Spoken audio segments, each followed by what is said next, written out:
Good afternoon, everyone. It's Friday and I am finishing up for the week. It's been a pretty mental week. I've been working on those Ditton 44s, which I'm completely refurbishing and turning into something a little bit different.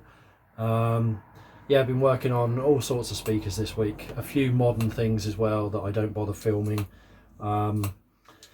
Lots of measuring of other speakers that I need to then crack on with in the next few weeks. So it's all good fun. It's all very busy at the moment. The repairs are coming in thick and fast, which is really good. And I'm still trying to find time to do some of my own one-off builds. So this is a bit of an introduction to my next one-off build. I've got a little pair of Ditton 11s here that I bought for next to nothing. One of the woofers is dead and one of the cabinets isn't particularly great, but they're going to get turned into something, just a nice compact two-way. I'm not sure yet. They're going to go on the back burner. They'll go back in the store for a while, but what I am going to do is tell you about this build. So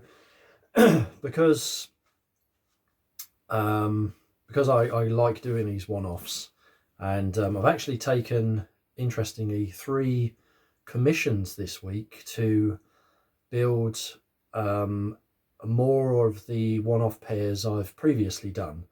So that's quite interesting. So I just buy a second-hand pair of that speaker that I used, and then obviously the crossover components and the drivers, if I did change any of the drivers as well, and then yeah, give the client a price to redo that and build more of them, which is quite good. So yeah, anyway, these are kind of inspired again by the BC1 speakers. And also recently, as you've seen on my channel, I had a pair of KEF 104s and a pair of KEF cadenzas.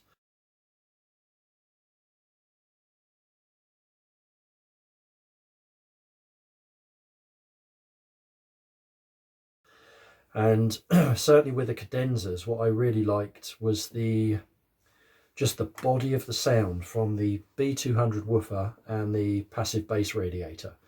So I've done a number of, I wouldn't call them, well, I would call them BC1 clones, I suppose, but using the KEF B200 woofer, still the Cole Super Tweeter and Celestion HF 1300. I've built a pair in old pair of BC1 cabinets, again using that KEF woofer. I've done my, what I called the BC15,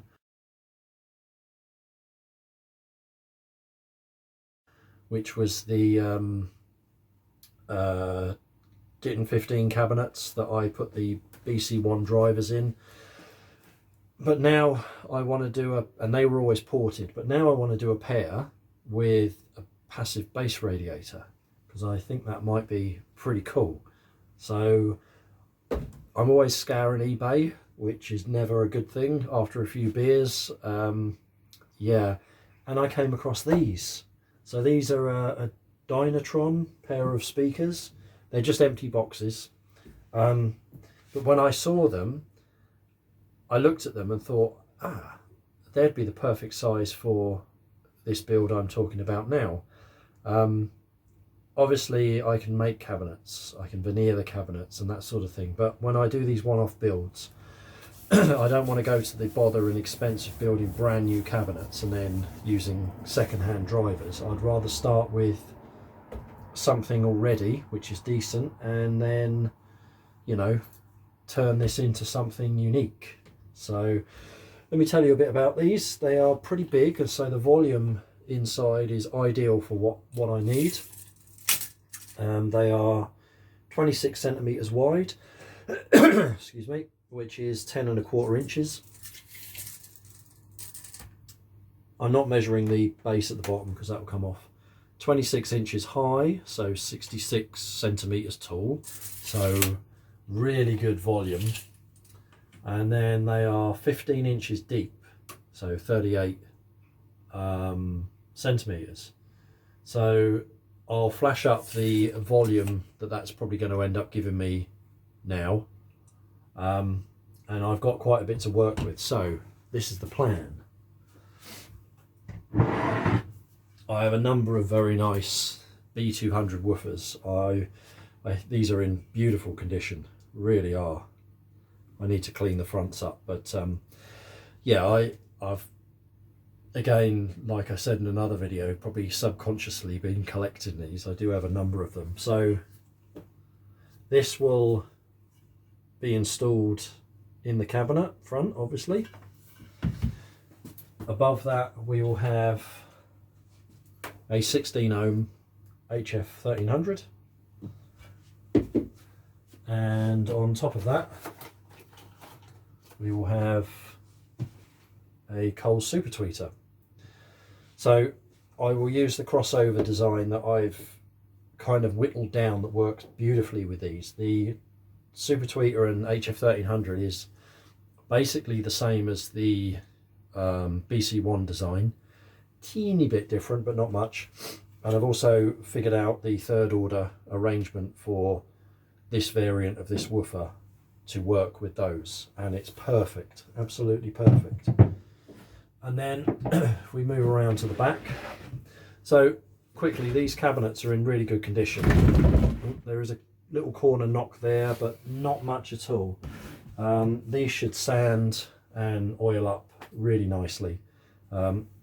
The front baffle is fixed in place, so the drivers mount from behind.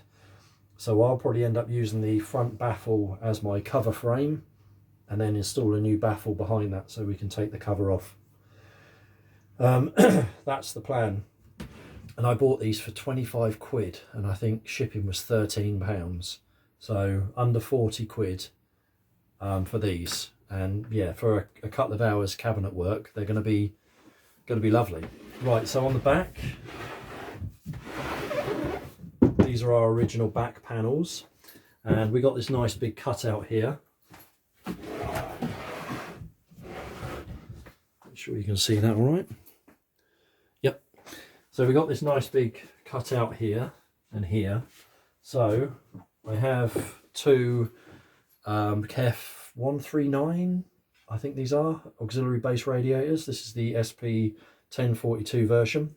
So these are going to go on the back there, which I think is going to work really, really nicely. I'll make a wooden panel to go inside here that will have our binding posts in there. I'm also tempted, if I can find it,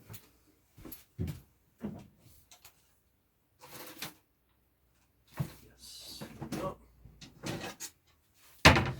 I don't know why I've got them, but I've got quite a lot of thick, what's the stuff called? Plexiglass. Oh God, I can't think of the name of it now. Oh, it doesn't matter.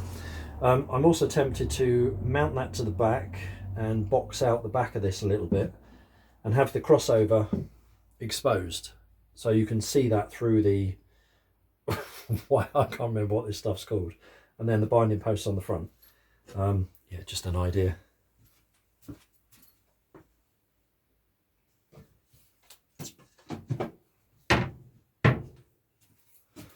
So yeah, that's an introduction to this build, which I'm gonna crack on with during my downtime, and really looking forward to these. I'll probably make a small pair of stands for them as well, because these are, like I say, 26 inches high. I probably want to get them 8 inches, so 20 centimeters off the floor. So I'll probably make a little pair of stands for them as well, but they're fairly slim. I know the depth makes them look slimmer, but yeah, I think these are going to work well. And then once they're done, obviously the crossover designs, all the measurements and that sort of thing, some cabinet control and damping. Yeah, they'll be listened to and enjoyed for a while, and then up for sale. So anyway, there we go.